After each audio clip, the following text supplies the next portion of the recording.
One of the necessities of life comes to people usually in their middle adult years, and that is to provide care for aging or infirmed family members.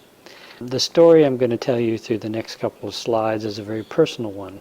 The picture you see is me and my wife of 40 years, Linda, at the wedding of our daughter some years ago. But my wife died 7 years ago. She had primary progressive multiple sclerosis. But we had 40 wonderful years together. And in the last 5 years of our life together, we gave this talk at various places on how to do caregiving. And we did it together because caregiving is a mutual activity. It's something that in a really good relationship, there are two sides to it. There's the caregiver and the care receiver, and each of them have a responsibility. What I'm going to do is tell you a little bit of background and then give you some advice that you might consider when that time comes in your life where you have to provide some care to an aging adult, whether it be a grandparent, a parent, a spouse, a friend, etc. Here's the first one. What does the research say? Now, the research on caregiving says it's a very stressful situation. Especially when the caregiver is in a terminal trajectory. And it can be very stressful on people unless you do certain things to take care of yourself. Caregivers tend to experience increased illness, they have higher rates of depression, and they even have higher rates of mortality if they don't do things that allow them to keep the balance. And that's what we're going to talk about in this brief presentation today. And honestly, the research says that only a small percentage of folks that engage in caregiving, especially if they do it only by themselves, will be successful. But there are things you could do if you want to care for a loved one that will increase your probability of success. Things you have to consider. You got to consider the nature of care that's needed and your ability to deliver it. If it's very sophisticated medical attention, chances are you may need to have significant help with it. You need to also consider the nature of the relationship. If you've had a strained relationship with a person, it does make it more difficult to provide their care, although not impossible. And matter of fact, if you can figure out ways to work out and become friends in the process, you'll find it to be very mutually beneficial. You've got to consider your physical and mental health. Are you able to provide care? Do you have enough physical ability? Are you suffering from different ailments yourself? And mentally, are you in a position where you can provide care without making it so stressful on yourself that it'll be detrimental to your health? You've got to consider the physical environment. One of the toughest situations is when elderly people like grandparents and others, they want to live in their house and they want to be cared for in their house. And it's a 2-story house that has all the bedrooms upstairs and all the living facilities downstairs. That makes it very difficult to provide care. That's why as people age, or at any age of life, they ought to look at something called universal design. And universal design is to build a house that 95% of the people can live in for 95% of their life experience. And a house like that, all on one level, has no barriers, no steps. Everything is easily movable, large doors, accessible bathrooms, a roll-in shower, etc. If this is something that interests you and you'd like to see an example of a universal design home, you also have to consider your personal commitments and responsibilities. Do you have kids of your own? Do they have lots of activities? Are you a single parent? All those things have to come into play, and you've got to consider carefully before you take on that responsibility. And you also have to consider the personality characteristics of each of the people. If you are like oil and water and you just clearly don't mix and it increases stress for both of you, then it's probably best to try to find other avenues for care.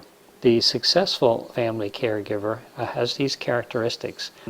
They can find a way to balance their caregiving and life. This is something that was very important to me and Linda. The ideal case is that no more than 30 to 50% of one's time should be devoted to the care of the other. You need about half the time to take care of yourself, to do all of your personal activities. The successful caregiver has to find enjoyable personal activities every single day. They have to have unresponsible time where they're not responsible for the caregiving of the person they love. They've got to have some time where they feel free. the way I worked this out was I was teaching at Northern, and 4 days a week, from 9 o'clock until 3 o'clock, I had some wonderful people, wonderful women that would come in and help me care for Linda.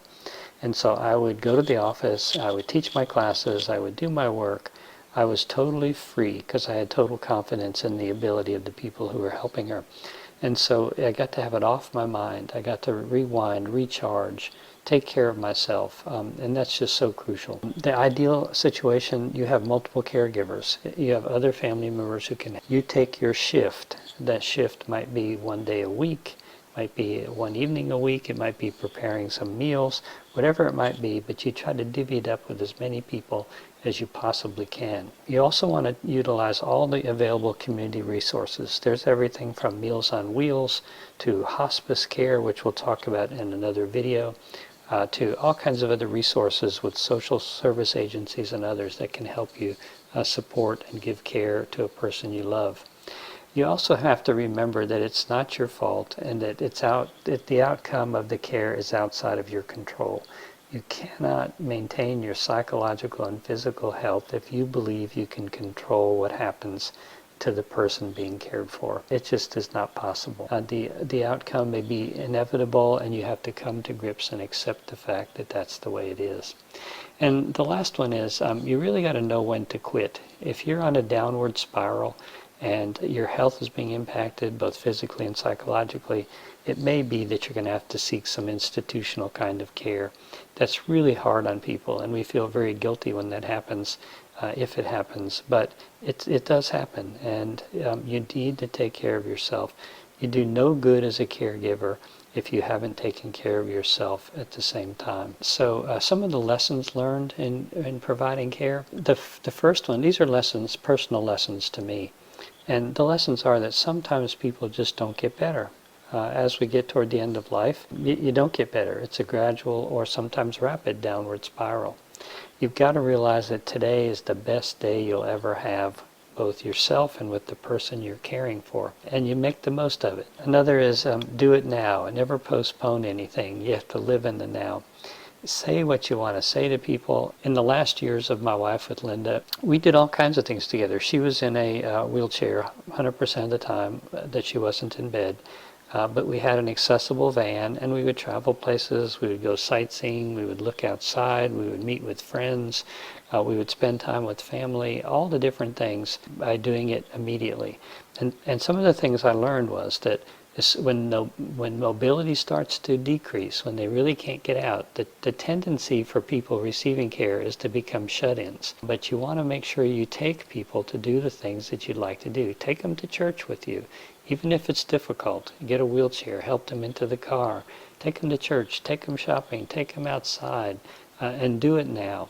What I learned was that we live moment by moment, and we have to find great joy in whatever that moment is, whatever is presented to us. The other thing I learned was I'm a fix-it kind of person. I want to make it better for people. I want everybody to be happy, and sometimes it just can't be fixed. Sometimes you just have to accept it, and you have to move on. The next thing I learned too was that there's really only 4 ways you can approach anything that happens to you in your life. The first one is dread. You can dread a situation. You could dread having to take care of someone. You could dread, it's like dreading going to the dentist to have a root canal. What you want to try to do is move to the next level higher. Every time you look at yourself and you see I'm in dread, you have to say, okay, I've got to move to the next level, which is acceptance. And acceptance basically is saying, okay, yeah, I have to have a root canal, so I'm just going to go have a root canal. Or, yes, this person I love is having a difficult time, her skills are decreasing, and I accept that. There's nothing I can do except try to make the moment better. If you're lucky, if you're in acceptance and you can accept the fact, you can actually move to the next level, which is enjoyment. You can actually come to enjoy the time together. It might be reading a book together. It might be singing a song. It might be praying. It could be all kinds of things that you could do together that both of you enjoy. And it's really important to find those things. And then this one sounds very strange to people I know, but you can actually become enthusiastic over it. My wife, Linda, had unhealing pressure sores. And we traveled to various hospitals around the country trying to find some cures for them. If you've never seen one, they're sores that kind of develop from having pressure on you, whether from sitting in a wheelchair or being in bed. And they're very deep wounds that have a very difficult time to heal, that penetrate into the muscles and elsewhere. So we went around the country trying different methods. And we actually found out that we enjoyed going to learn about different methods and trying them. And we got great satisfaction from doing it. And once we learned the different methods, we actually would go to local hospitals and local doctors and teach what we learned. And we did it together. It was something that we became very enthusiastic about. Some of the positive elements that really make caregiving a good thing is taking care of a loved one is a wonderful experience. If you care enough about a person to love them in life, then you can care about them when they're going through their struggles and ultimately into their last days on this earth. It's a very significant personal growth experience. I came to understand what's really important in life by caring for her for those years of her decline. What's important to me are people and relationships, not things, not cars, not clothes, not any of those types of things, but really it's the people in my life, and it's the satisfaction and tranquility I can get from living a good life and living in the moment. Another thing is it tests your abilities. You'll find that you'll be able to do things you never realized that you could do. I learned to do all kinds of medical procedures I never thought I could. I learned to deal with things that most people would say were difficult or disgusting, and I could do them. I tested myself, and I could do it, and I could do it really well when called upon to do it. You never know until you're called upon to do it, and it can be a good experience. You really enhance your appreciation of people and time and life in general. I have probably lived in my 60 plus years of existence, probably the last 5 years of my life together with Linda and my years after have been the most positive for me, the happiest, because I really know what's important now. And caregiving to a person to the end of their life is something that helped teach me that lesson. So it's a great learning opportunity. Other things that really are helpful if you provide care is it reduces your regrets. Whenever a person passes from this life or has major difficulties, we can let ourselves slip into this negativity and regrets. Oh, I wish I had said this, I wish I had done this, I wish we had done these things together. And so by providing care and spending time with an elder, infirm person, you eliminate a lot of those. You get to say the things you want to say and do the things you want to do. And then when that person does die, it doesn't weigh on you as much. And the last one is really important. It eases the grieving process. It's called anticipatory grief. By me taking care of Linda for those years, it's never easy after a person dies, especially after you've been with them for 40 years. But it made it easier. We got to say a lot of things together. We came to a lot of closure. And then the grieving period was still significant, but it's more positive, I would say, than I see many other people experiencing after the death of a loved one. There are great resources. A good book is To Survive Caregiving. AARP, believe it or not, has great resources. Even if you're not a member of AARP, you can go look up their caregiving book. There's also caregiving.org. And if you are interested in thinking ahead and what kind of house situation one of your aging adults, friends, parents, grandparents, etc., or you yourself might live in, you can look up universal design on how you can modify a house or build a house or be in a house that you can live in for a great portion of your lifetime. So this is the first of a couple of videos. The next one is on death and dying and how to talk with a dying person. They say these are some of the most important things they've learned in the class, because where else do you receive training in such things? So, caregiving, yes, I highly recommend it, but as you do it, I highly recommend that you take care of yourself and do it well. Oh, one last thing. It's sometimes not easy when you're giving care to someone. You can't look in a mirror and decide how you're doing. I found that to be the case in the last year of Linda's life. I would go to work every day, and some of my closest friends would say, "Mark, how are you doing?" And I say, "Oh, I'm doing just fine, I'm doing fine." And they would ask several times in a row. And when you get asked that question from close friends several times in a row, it's time to see if you really are doing well. And what it meant for me was that I needed some support group. I needed somebody to talk with about the stresses and strains of caregiving. And there are numerous support groups around to do that. And I'd highly recommend you get in one. From people who know what it's like, and then you become good friends and you can share things that you can share with no one else. I attached an article written by Linda and myself on how to be a care receiver, a therapeutic care receiver. I hope you will read that one as well and share it with people who are in the midst of having to have care provided for them. It gives them some really good tips on how to be a good care receiver and how the caregiver can survive and thrive much better. So thanks.